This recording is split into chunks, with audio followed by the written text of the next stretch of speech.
Sveiks, Ati! Sveiks, Gins!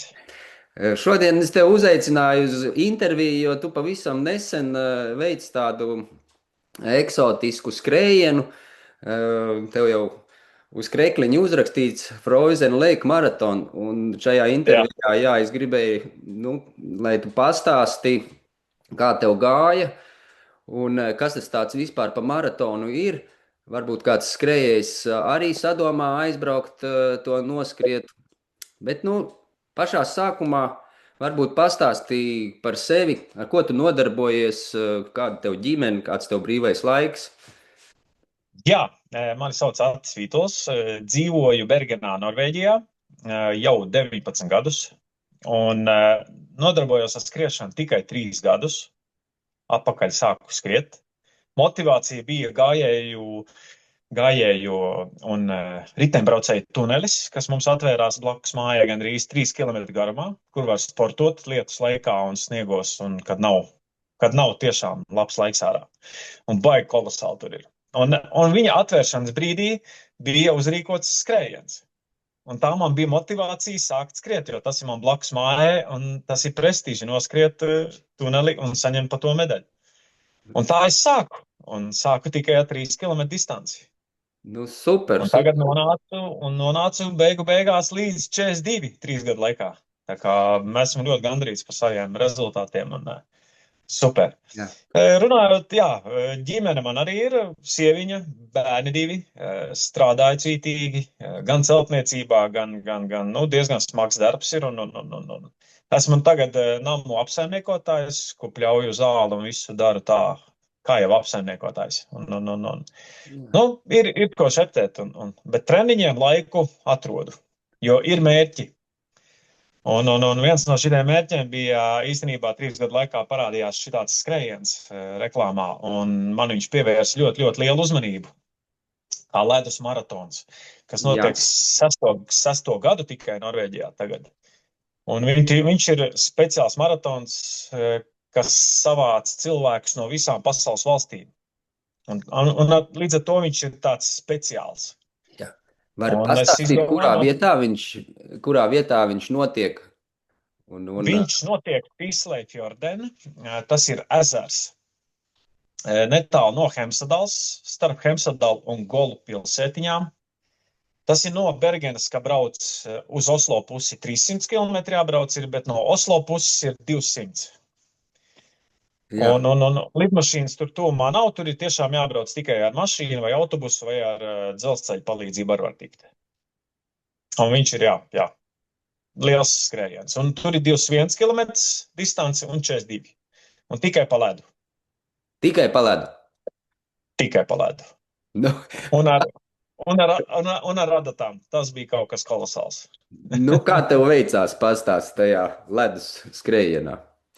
Īstenībā, jā, sāku viņam tā trenēties kopā ar Gintu, sāku trenēties 2 mēneši iepriekš viņa, sāku gatavoties tiešām, jo tas bija mērķis labi viņu noskriet, un tiešām ļoti, ļoti labi noskrēju. Starp 300 dalībniekiem paliku 11. vietā.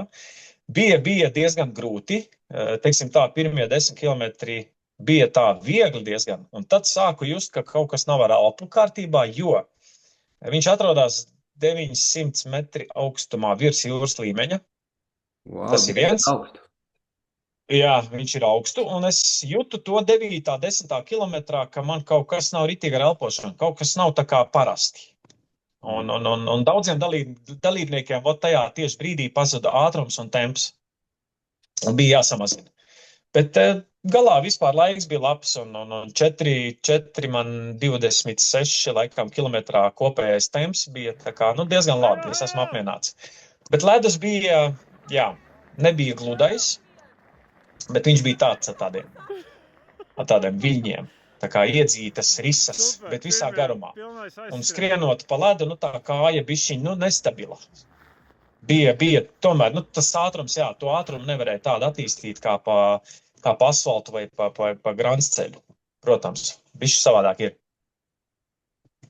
Jā, bet visā vismā esmu ļoti, ļoti gandarīts par to skrējienu. Organizācija ļoti super punkti. ēdamie punkti, dzeramie punkti ļoti bieži bija, un pat tolets uz ledus savestas bija. Tā kā tie, kas skrēja 42 kilometri, viņiem bija, man liekas, trijos punktos tolets. Nu, super. Jā, Tas ir kaut kas ekskluzīvs. jāpasaka klausītājiem, ka tas ir 28. marts. Jā, Jā, 28. martā viņš bija šogad, sestdien. Latvijā te jau viss ir izkusis, un Jā. Norvēģijā vēl ir tāds ledus, ka var uzlaist Rīktīgi, pūli ar cilvēkiem 80 virsū. 80 centimetri biezumā ledus tur bija. Sniegs arī uz ledus, protams, bet trasa ir izšķurēta, un mašīnas mēs stāvvieta uztaisīta uz ledus bija, kur varēja mašīnas dzīt virsū uz ledus, bet ik pa 5 metri stāvējām, protams, lai gadījumā kas, lai neplīst un vēl ne kaut kas svaru dēļ. Mhm. Pārdomāts bija kolosāli pasākums, un viss ir oficiāli, viss ir reģistrēts pasaules tajā visā mērogā, un super. Un varu parādīt ļoti smuka medaļiņu dod. Wow! Jā. Tā kā ledus vidū gandrīz, un baigi smuka. Ir to vērts. Un šitādi krekliņi deva vēl klāt pie numuru izdalīšanas. Jā, superīgi suvenīri, tā kā maratonu turistiem labs gala punkts, kur aizbraukt, atzīmēties. Jā, tie, kas mīl paceļot un krāt tādas medaļas kā nevietējās, bet izceļot tieši kaut kur paceļot. Un tas man arī patīk, un tagad esmu iesācis. Šitā ir otrā ne manas pilsētas medaļa, teiksim tā. jā. Un uz Stāvangaras esmu bijis 3 jūras skrējienu, noskrēju pusmaratonu arī pagājušā gada rudenī. Un tagad šito noskrēju, un tā nākamos plāns ir īstenībā uz šito plāns jau braukt nākamgad, jau lasīt komandu kopā, jau 5 jau ir pieteikušies, tā kā latvieši. Jā, super. Ja kāds gribēs, tad zem šī video ieliksim tavus kontaktus, ja kādam interesēs, tad lai viņš var atrast tevi un pieteikties, un tu viņu var ņemt savā komandā. Droši, nav problēma. Jā. Kādi plāni tev tālāk? Kāds? Principā skrējieni man ir ļoti daudz. Tagad man ir Bergen City maratons pa ceļām, kas būs 25. aprīlī. Tur ir pusmaratons man plānā ir, un es vadu stafetes komandu Latvijas biedrības. Tā kā tur mēs skriesim, Latvijas biedrības skries pusmaratonu stafeti, kas ir ļoti interesanti arī. Tur ir 500 komandas pieteikušās. Wow. Un vispār pāri pa 22 000 dalībnieku vispār ir tajā maratonā, tā kā viņš ir milzīgi liels. Un būs forši. Es domāju, ka būs forši. Tas ir viens. Un mazie skrējieni man ir daudz tādi plānā, 10 kilometri sacensības. Apmēram. Tuneļu skrējiens man būs 18. aprīlī, pat tur ir 5 kilometri. Tas mans skrējiens, ar ko es sāku. Jā. Tas man jāturpina. Rudenī man ir plāns pēc vasaras atvaļinājuma sākt trenēties uz pilno maratonu droši vien, kur es gribu uzlabot laiku. Jā. Protams, lūkšu palīdzību Gintam. Jo uztrenēsimies tā, lai es pārsitu savu pirmo maratonu. Pirmais maratons man ir 3 stundas 20, pa ko es esmu ļoti gandarīts arī. Tāds negaidīti labs rezultāts. Un gribās tā kā pārspēt. Jā. Man ir mērķis kaut ko mazliet uzlabot un iet tālāk. Skatīsimies, cik varēs un kā varēs. Bet, ja ir mērķis, es domāju, laiku atradīšu treniņiem viennozīmīgi.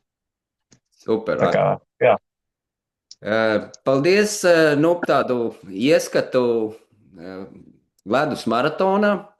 Un nobeigumā, kāds tev ir novēlējums klausītājiem, skrējējiem, kas gatavojās savam pirmam pusmaratonam vai maratonam? Novēlējums ir tāds, ja jūs strādājat ar treneri, obligāti klausat viņu, jo viņam vienmēr ir taisnība. Un mēģināt atrast laiku treniņiem, jo treniņi ļoti no svara. Var kādu izlaist, protams, nav vienmēr nekad nesapasēs tā, kad visos būs, bet var arī mēģināt notrāpīt, kad tiek un viss ok. Un, ir ģimenes, ir bērni, jā, protams, laika maz, bet ja ir mērķis, tad tad uz to ir jāiet.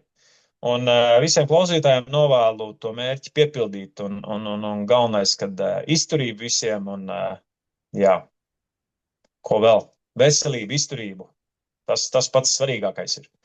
Jo biju apkritis ar gripu, un tad tiešām ļoti, ļoti grūti bija uz sliedēm tikt apakaļ. Tā kā visiem turēties.